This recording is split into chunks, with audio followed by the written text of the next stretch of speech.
Greetings, everyone. This is Gigi coming on today talking about a subject that's very disturbing to me.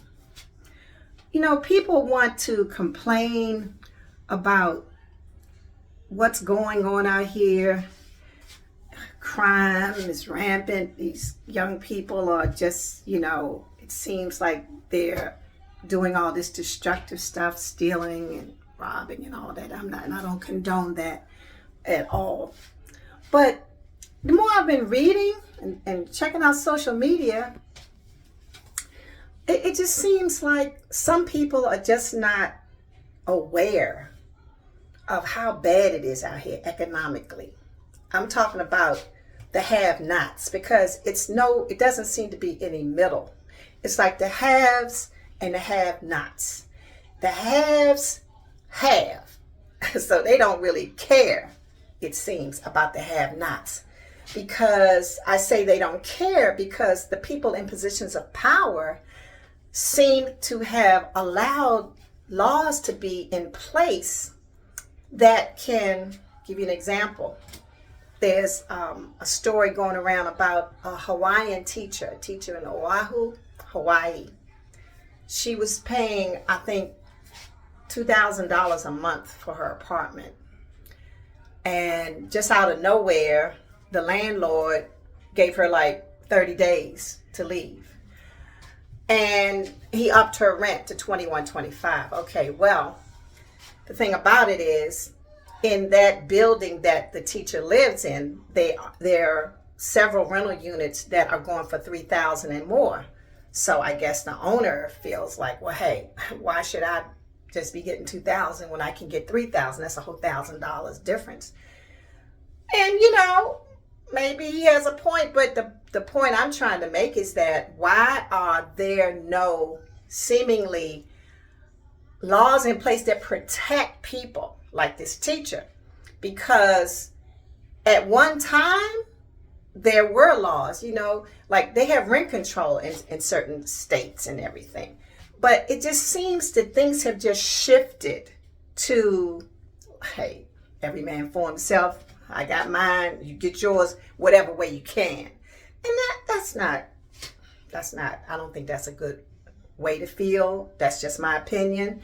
I'm a compassionate person, and if I see somebody down and out, I want to try to help. I don't want to just like step over them and keep it moving. That's just me.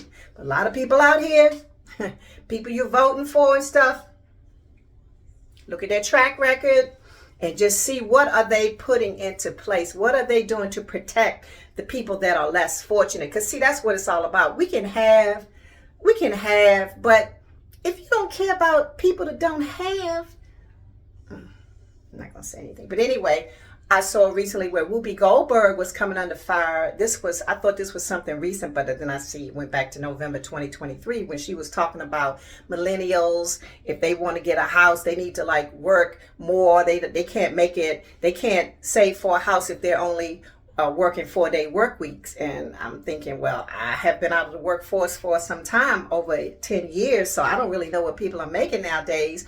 But I know since the pandemic, a lot of people are working from home, they're working remotely, and I thought that the salary they were receiving was comparable. So I don't know why she's saying they need to work more days. Like, what difference does it make if you work 4 days and you're making a salary comparable to when I was working 5 days? What difference does it make how many days you work, Whoopi? And I'm kind of disappointed in you having that attitude. I mean, maybe some people aren't really working as they well could be, but it seems like you're trying to say that you have to work hard to be able to afford a down payment for a house. What about you getting on these folks that are just so greedy that they're just up and up and up and up in the price? Where will it end? What about the people out here that deserve to have a place to live and they just can't afford it? That's the bottom line, okay? So, in retrospect, let me just say this. I'm going to read something because I can't remember it.